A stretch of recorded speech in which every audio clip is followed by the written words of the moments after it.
Samahan niyo po ako ngayon gawin itong magandang wedding cake na ito. So, after ko po mabake lahat ng cake, ayan. So, syempre, hand washing muna tayo before gumawa ng cake. So, ayan po. So, kinakat ko lang po yung mga cake. So, ito 5 layer po ito.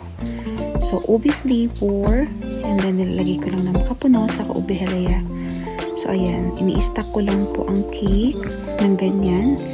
And then, hanggang sa last layer. So, sa last layer po, ayan, tinitrim ko lang para sure na maganda yung cut.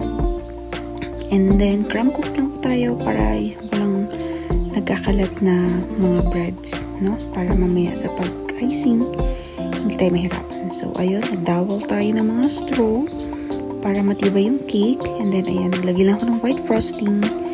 And then, may lalagyan ko na yan siya ng color blue. So, ayan, pinapakinis lang natin and ayan, scrape. So, ito na yung final layer niya ng icing. So, ang request po ni customer is blue kasi yun daw po yung theme ng wedding nila. So, ayan. So, ang design niya is blue, dark blue pa sa baba and then mag-light siya pataas ng cake. So, ayan po. Ni-scrape ko lang yan siya hanggang mag-blend yung mga color. And, ayan. So, medyo mapagod, no? Almost 1 hour ko ata ginawa tong part na to kasi mahirap talaga mag-blend. So, after nyan, ayan, magde-decorate na tayo. Sinugasan ko lang po yung mga flowers. So, ayan, saka pinatuyo. So, nilalagyan ko po yan ng foil, yung dulo, para hindi dumikit sa bread ng cake. So, ayan.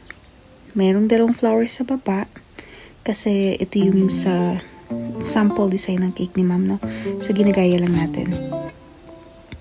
And makikita nyo, nagtutusok muna ako ng chopstick para madaling pumasok yung stem or yung tangkay ng flower, no? Para hindi masira talaga yung icing.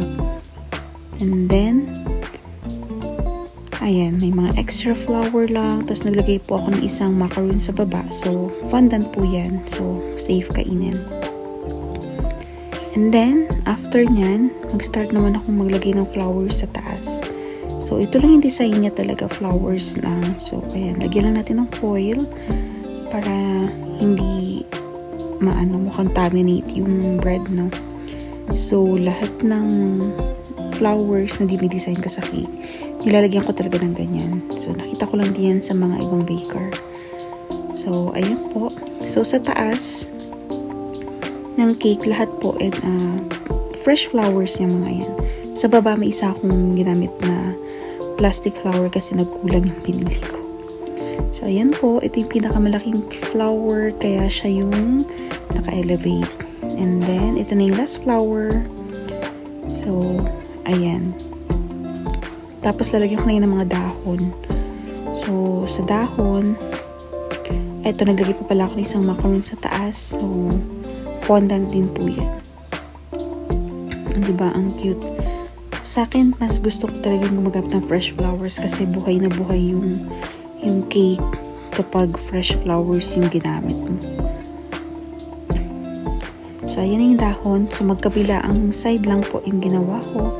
Actually, hindi ito yung dahon talaga na nasa design, no? Kailang wala kasi kumahanap nung katulad sa sinan ni mom. Anyway, inform naman si mom and nagustuhan naman niya. So, ayan po. Last flower touch na lang. Tapos yung mga dahon.